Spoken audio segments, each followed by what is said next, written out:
way or prepare to pay up. A one-of-a-kind proposal that could stop you in your tracks. Good evening, I'm Dana Tyler. Drivers are not the only ones who could be fined for texting or talking on a cell phone. There is a proposal to keep pedestrians safe from dangerous scenes like this. CBS 2's Brian Conybeare reports one city's idea could set off a national trend. Crossing busy Broad Street in downtown Stamford can be a challenge even if you're not staring down at text messages on your cell phone. I see mothers pushing their babies, they texting. I'm like, how do y'all do all of this on this intersection? Like, this scares me. There have been many times where I've looked down at my phone and then noticed that there's a car coming right at me, and I feel like a moron whenever that happens. Texting or even talking on an electronic device while crossing the street may soon be illegal in Stamford if a proposal to outlaw distracted walking is approved. They're oblivious to cars. City Representative John Zielinski says the pedestrian safety ordinance is modeled after one approved in Honolulu late last month and would carry a $30 fine if police catch you in the act. Nationwide, pedestrian fatalities jumped 11% last year, with nearly 6,000 people killed, according to the National Governor's Highway Safety Association. I don't want any more injuries or deaths as a result of pedestrians getting hit. We've had about 4 or 5 within the past 3 or 4 years. While most people we talk to here in Stamford seem to like the idea, others say, do you really need to legislate common sense when it comes to your cell phone? I think that's ridiculous. Troy Latham certainly doesn't like the idea of a $30 fine or being forced to hang up. If it's an important text message or a call they're getting by, like, what if it's too late? Like, what if their mother's like in the hospital and need somebody to call to real quick? There would be an exception for 911 emergency calls, and Zielinski says the fines are not really the point. This is actually not to raise money for the city, but to hopefully educate the public. I think it's fantastic. I think that people are distracted enough as it is, and cell phones just add to that. So you may want to hang up and look up next time you see the walk sign. In Stamford, Connecticut, Brian Conybeare, CBS 2 News. The Stamford Board of Representatives will hold a meeting on the distracted walking proposal next week, and it could be approved as soon as this fall. Honolulu is the first major U.S. city to pass legislation aimed at reducing injuries and deaths from distracted walking. The ban will take effect in late October. Offenders face fines between $15 and $99, depending on the number of times police catch them looking at a phone or tablet device as they cross the street. Opponents of the law argue it infringes on personal freedom and amounts to government overreach. People making calls for emergency services are exempt from the ban.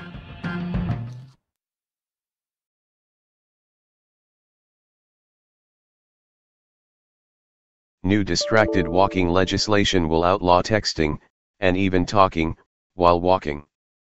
Connecticut just became the latest state with a city that is proposing making both texting and talking on the phone while walking illegal. By Rachel Blevins, August 19, 2017.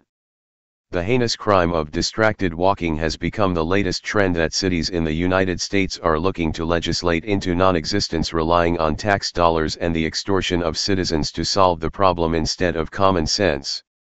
Stamford, Connecticut, is the most recent city to join the bandwagon, and its proposal would make texting, and even talking, on an electronic device while walking illegal.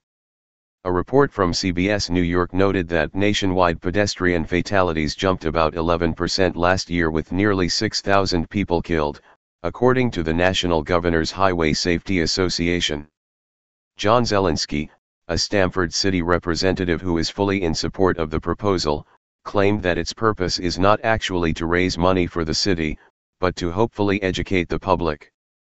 He said residents will face an initial fine of $30 if police deem that they fit the description of distracted walkers. Advertisement. They're oblivious to cars, Zielinski said. I don't want any more injuries or deaths as a result of pedestrians getting hit. We've had about 4 or 5 within the past 3 or 4 years. According to CBS New York, most Stamford residents seem to like the idea of the new proposal. However, residents such as Troy Latham questioned why the city feels the need to legislate common sense. I think that's ridiculous, Latham said. If it's an important text message or call they're getting, like what if it's too late, what if their mother's in the hospital and they need someone to call real quick? The proposal in Stamford is based on a ban that was passed in Honolulu, Hawaii, in July. The legislation was passed by a vote of 7-2 by Honolulu City Council, and its fines range from $15 to $99, depending on how many offenses the individuals have accumulated. The ban goes into effect in October. Read more: Governor rejects bill that would keep the identities of killer cops a secret.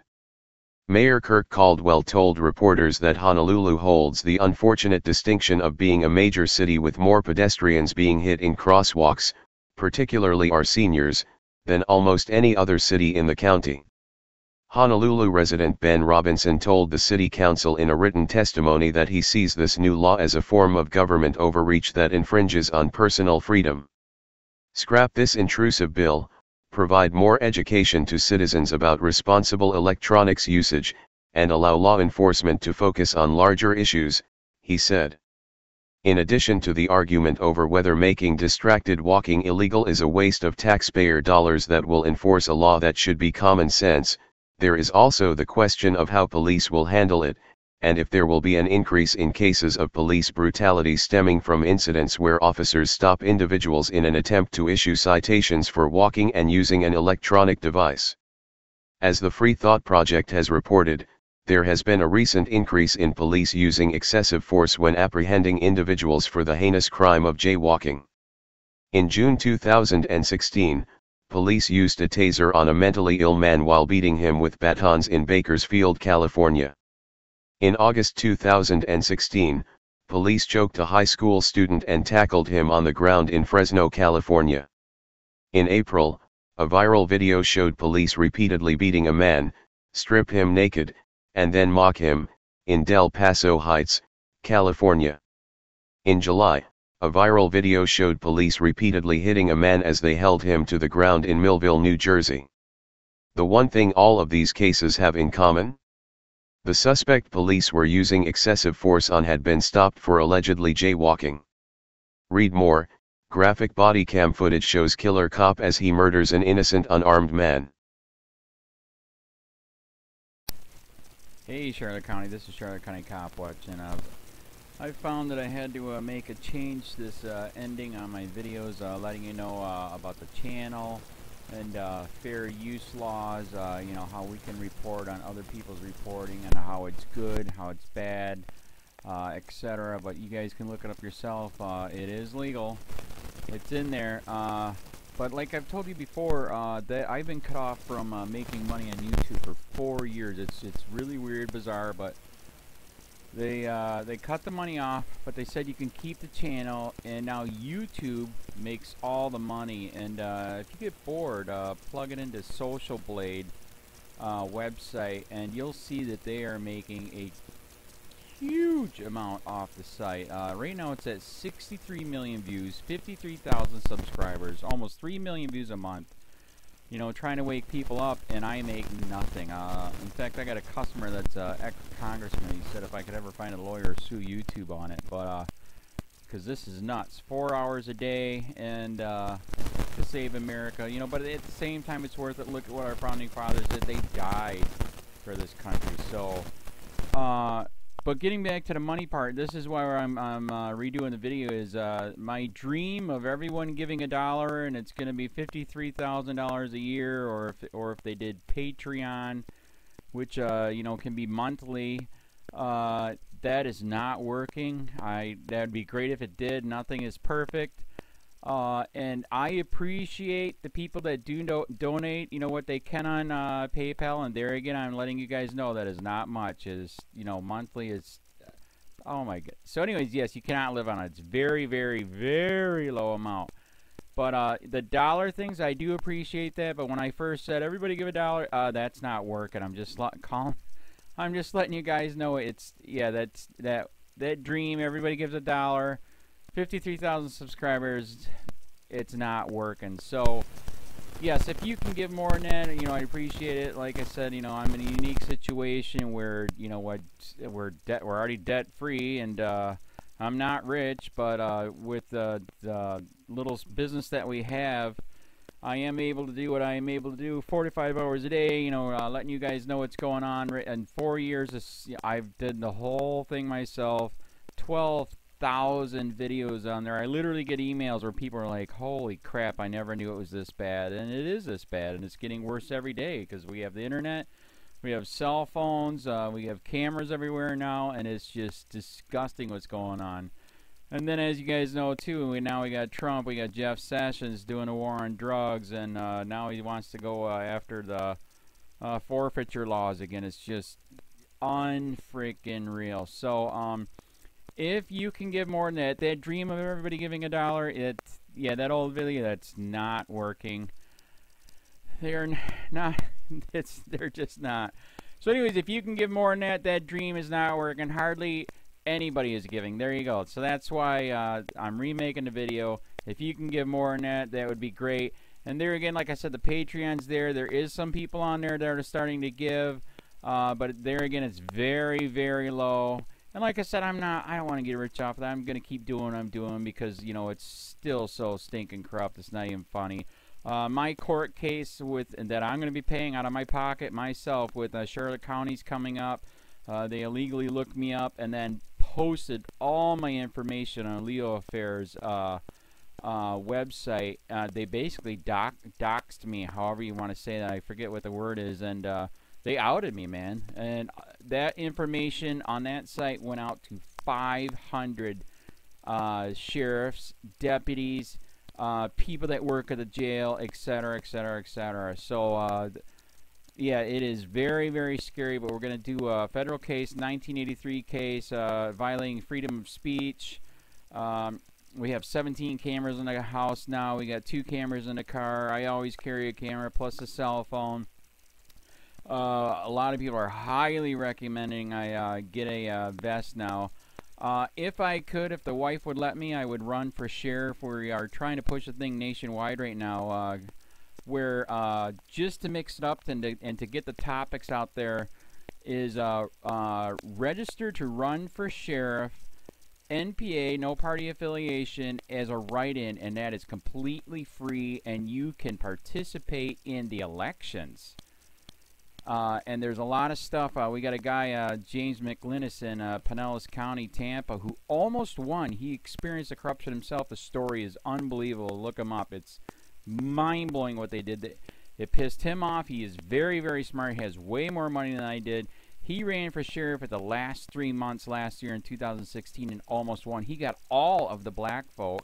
And the reason why he did that is because he ran in, I will not bust, we're in Florida, I will not bust anybody for weed anymore unless it's an ungodly huge amount, like pounds. And then he also ran in no more victimless crimes, no more of this freaking road pirate bull crap.